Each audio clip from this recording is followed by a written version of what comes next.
Halo, bagaimana duduknya semula? Karena materi pertama akan segera kita ikuti ya.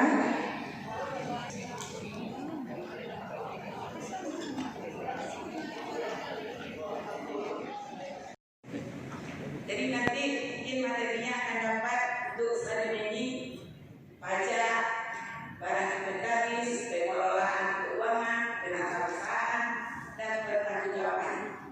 Itu semuanya akan diupdate atau saudara akan lakukan audit